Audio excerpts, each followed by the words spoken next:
Welcome to a new lesson on the use of the backsword and the dagger.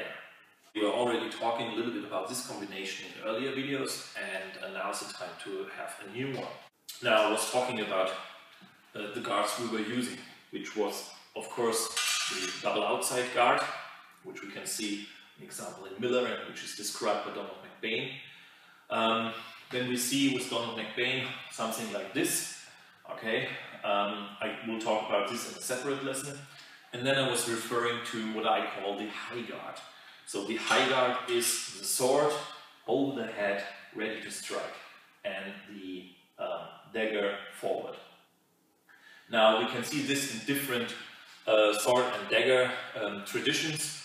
Of course, we can see this in Japan with katana and short sword, so typical Nito Kendo position. We can also see this in Bolognese tradition, so sidesword and dagger. Okay, and then of course George Silver, who is kind of the weird great uncle of the Highland broadsword in my opinion. So George Silver was also referring to the buckler as an offhand weapon and also to the dagger as an offhand weapon. And then we see this kind of open fight with single sword a lot with George Silver. And you can do the same with the dagger. So, how do I use it? Personally, I use it in two ways. First of all, from the double outside guard, I use my dagger because the sword is resting on the back of my dagger. I use the dagger to give this a little push, to give it kind of an impulse to bring it up, and have the right foot forward, the sword above my head, the basket-hilt not too far back, not too far forward, somewhere here above my forehead, and the dagger in kind of this outside guard in ready position. You see I have the right foot forward, but the same works also with the left foot forward. So this is kind of something I personally found out about the use of broadsword and dagger, that I think this style is, like with every offhand weapon, very well suited to have the right foot forward or the left foot forward, because you're standing a little bit more square with your hips in this kind of double outside guard and also in the high guard. So you can do left foot forward or right foot forward. This has different pros and cons, but why you should have the right foot or the left foot forward. However, as you can see in this high guard, for the position of the sword, this is not really important. Okay, the sword and the dagger, they remain in the same position all the time, because this is not so important to have it. But what I can do from this high guard is that I can have my sword ready to strike, so I can, in example, defend against a thrust to my body and then counter from above. I can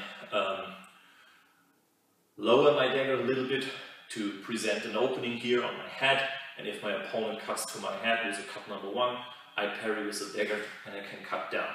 So the sword is already in a ready position. However, I'm relying on the dagger alone in my defense. So what is vulnerable here is my forearm of my sword hand. Here I can use kind of an old kendo trick. If someone attacks my forearm, I can slip it back, go into St. George. You can do similar things in kendo to protect the forearm when you're fighting jodan, so above your head, or having Nito Kendo with your sword ready to strike, similar principle. So if my opponent attacks the forearm, I can slip back and can still use my dagger here to defend a bit, and then I can come forward with my sword again. So the target I'm presenting here is mostly my forearm, and of course the right side of my body is a little bit exposed. Okay, so this is kind of a very aggressive open guard. So if I stand left foot forward, my right side is a little bit slightly backwards, just slightly backwards, so I'm a little bit better protected. Okay, but if my body is attacked here on the right side, I can easily slip back and parry with a sword in an outside guard.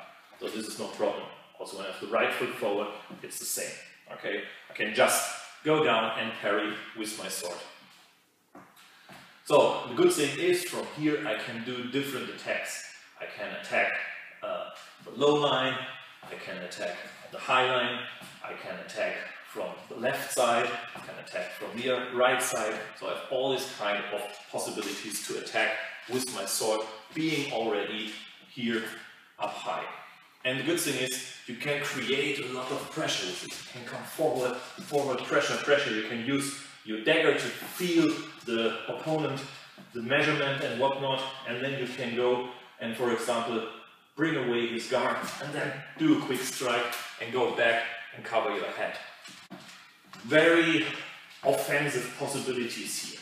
So it's really a little bit aggressive, and especially from your right side, downward cuts to the low line are quite nice. And you can also do kind of a lot of feints, come from here and then you go down. Okay, so this is why I like to use it. So double outside guard, it's a little bit more on the defensive side. Okay, quite well covered, have a double cross here, and I can do all my cuts and attacks and also defenses here. And when I go to this high guard, I'm really kind of bringing it forward, being, you know, aggressive. So you could say double outside guard is more like Miyagi-Do, okay, defense, and this high guard is more the Cobra Kai way, so being very on the offense, okay. But still, you have, of course, defense and offense on both guards. But I would recommend you to try this out in sparring when you are mostly in your double outside guard, and then you move forward. You will see how your opponent reacts to this kind of aggressive guard, okay?